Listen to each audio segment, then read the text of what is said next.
Have you ever wanted to scratch that old school itch for your favorite Game Boy games from childhood, but you don't want to actually scrounge around for an old actual Game Boy? Maybe just use it on your phone?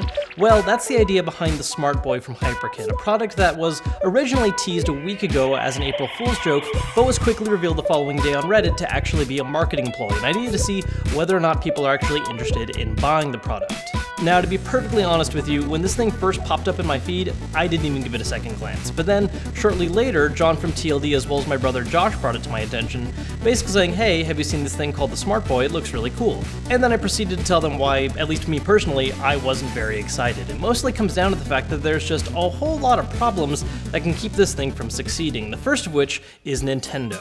Now, the reason why Nintendo can be a problem for the Smart Boy isn't because of the tech, because the Game Boy is old enough now to where you can actually remake the hardware and make devices that play Game Boy games. The issue, though, is trademarking. The fact that it's called the Smart Boy, which is clearly imitating the name Game Boy, and that it looks just like an old school Game Boy that's been cut in half. It doesn't matter if it's a fully functional device or not that goes with your phone, it still imitates the look of a Game Boy. And Nintendo is a company that isn't really a fan of people making knockoffs of their stuff. So this is exactly the kind of thing that they can get riled up about and send lawyers after. And it's exactly for this reason that we lead to my second problem, the fact that you have to actually use the old school cartridges.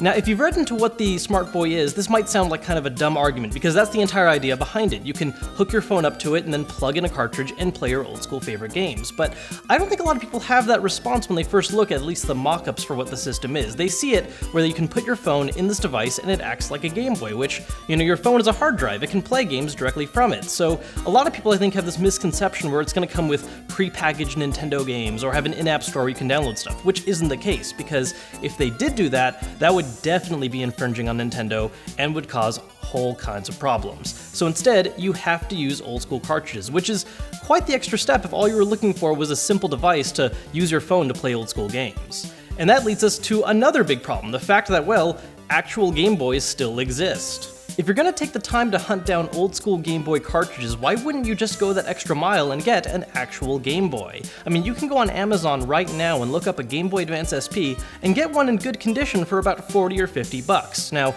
given if you wanted to go even more retro and get a Game Boy Pocket or even the original brick, that's going to cost you quite a little bit more, especially for good condition.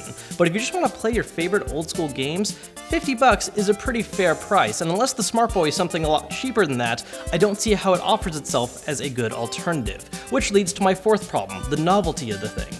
The fact of the matter is that, for me at least, this thing just comes across way more as a novelty gift item rather than something that's actually functional. It's the kind of thing that you buy to show off to your friends for 2 or 3 weeks, but then you leave it in a drawer and forget about it. Compared to getting an actual Game Boy, that's a piece of history. That's something that you're going to want to show off to people and take good care of and hold on to for a while because it's the real deal.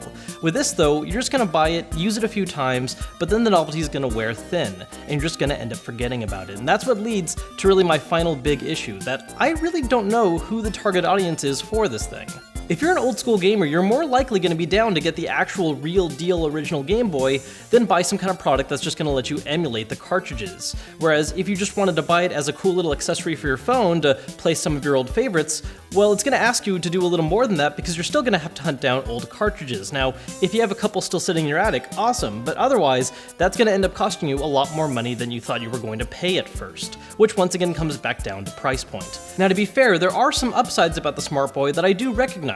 I really appreciate the fact that it's a legal way to play your favorite old cartridges, but still get the benefits of emulation. You can have save states and load states, you can save and load any part of the game, and it also gets around the fact that the save batteries have died in a lot of old school cartridges, and it has an online database to access different cheat codes, almost like you have a Game Genie built in all the time. But part of the problem is, there's just a whole lot about this product we still don't know yet. Outside of a mock-up image, the basic premise, and a few really vague answers that the devs gave on Reddit. With some more information, a lot of my points could end up getting addressed, especially where the MSRP is concerned, because if it's less than 50 bucks, I could actually see some of the merit in grabbing it. But if it's anything more than that, and I really think it's going to be, then I just don't see the point in grabbing one over an actual Game Boy. Now, you might think differently from me. You might see this and think, wow, that's a kick-ass item and I can't wait to grab one ASAP. And if that's the case, let me know down in the comments. While you're at it, if you enjoyed the video, let me know by hitting that thumbs up button and subscribing if you haven't yet. I've got more content planned on the way for you guys, but until then, I'm Kevin Kenson, and I'll see you later.